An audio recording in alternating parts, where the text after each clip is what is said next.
আমি বৈশাখী। আজকে চলে এসেছি শঙ্কর মাছ রান্না করব। তো শঙ্কর মাছ আমার সব মাছগুলোর মধ্যে, সব মাছই খেতে ভালোবাসি, তার মধ্যে শঙ্কর মাছ আমার খুব ফেভারিট একটা মাছ। তো তোমাদের সাথে কিছু কিভাবে রান্না করছি সেই টিপসটা কিছুটা শেয়ার করে নেব। 500 গ্রাম শঙ্কর মাছ ভেজে নিয়েছি, নুন হলুদ মাখিয়ে রেখেছিলাম, ভেজে নিয়েছি। এটা আলুটা ভাজি, যেটা মাছের জন্য দেবো। পেঁয়াজ কুচিয়ে নিয়েছি ছোটো ছোটো করে, যেমনভাবে ইচ্ছা। এটা আদা রসুন টমেটো হলুদ, এতে জিরে গুঁড়ো ধনে গুঁড়ো সব দিয়ে একটা পেস্ট বানিয়ে নিয়েছি। আলুটা মোটামুটি হালকা ভাজা হয়ে গেছে, এবার তুলে মশলাগুলো কষিয়ে নেব।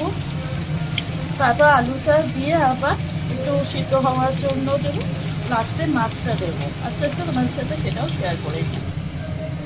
মাছের যখন কালিয়া করবে কি কিছু করবে, তাতে একটু পাঁচফোড়ন দিয়ে একটু হালকা জ্বলে উঠলে তারপরে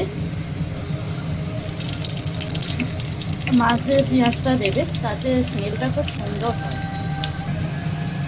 পাঁচফোড়নটা হালকা জ্বলে উঠেছে, এবার পেঁয়াজগুলো ছেড়ে দেবো, তাতে এই স্মেলটা বেশি সুন্দর আসবে। পেঁয়াজটা এরকম একটু ভাজে নরম হয়ে আসলে তারপর এতে আদা রসুন বাদবাকি যে পেস্টটা বানিয়ে রেখেছিলাম সেটা দিয়ে দেবো। দেখো অনেকটা কালারটা চেঞ্জ হয়েছে পেঁয়াজটার। এবার এর মধ্যে এই আদা রসুন পেস্ট এগুলো দিয়ে দেবো, দিয়ে আবার কষাবো এটাকে।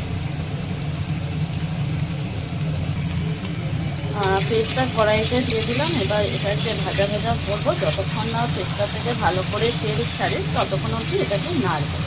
এটার মধ্যে আছে টমেটো আদা রসুন জিরে গুঁড়ো ধনে গুঁড়ো হলুদ একটু লঙ্কার গুঁড়ো সব দিয়ে। তো একটু তেলটা ছেড়ে গিয়ে দিলে তারপরে আস্তে আস্তে এটা নাড়তে নাড়তে হালকা তেলটা ছাড়লে তারপরে জল দেব। লবণটা পরিমাণ মতো দিয়ে দিলাম, পরে টেস্ট করে দেখবো, আর লাগলে আর দেবো। মশলাটা দিয়ে অল্প অল্প তেল ছাড়া শুরু করেছে, যেটা আমি মশলাটা বেটেছিলাম যে মিক্সির বাটিটা দিয়ে তার জলটা অল্প অল্প করে দেবো, আবার একটুখানি কষাবো, আবার জলটা শুকিয়ে আসলে বাদবাকি জলটা আবার দেবো। তাতে দেখেছি রান্নার টেস্টটা খুব ভালো হয়। জানি না তোমরা কী করে করো, আমার এইভাবেই বেশি ভালো লাগে। দেখতেই পাচ্ছ যে জলটা দিয়েছিলাম ফুটে ফুটে অনেকটা কালার শুকিয়ে কালারটাও চলে এসছে। এবার ভাজা আলুগুলো দিয়ে দেবো, দিয়ে আরও কিছুক্ষণ কষিয়ে এটা ঢেকে দেবো আলুটা সিদ্ধ হওয়াও। তারপর মাছটা দেবো, আলুটা দিয়ে দিয়েছি, এবার আলুটা কষাবো কিছুক্ষণ ধরে।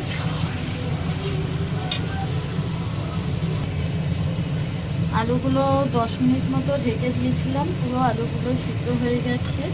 এবার যে মাছগুলো ভেজে রেখেছিলাম সেই মাছগুলো এর মধ্যে দিয়ে আবার নাড়িয়ে চাড়িয়ে 5 মিনিট ফোটার জন্য দেব।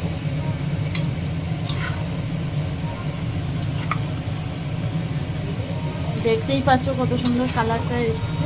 এবার খেতে কেমন হবে সেটা হয়তো খাওয়ার পরে বুঝতে।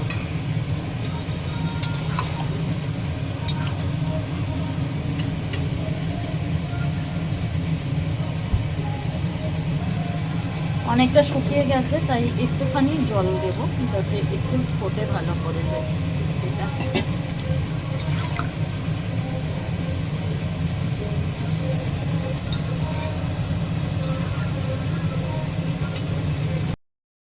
মাছটা আমার হয়ে গেছে। একটু গরম মশলা দিলাম, গরম মশলা দিয়ে এবার নামিয়ে নেবো মাছটাকে।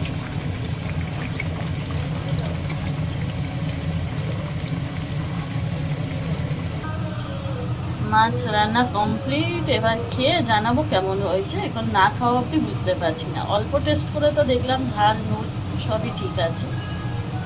খেয়ে তারপর তোমাদেরকে জানাবো।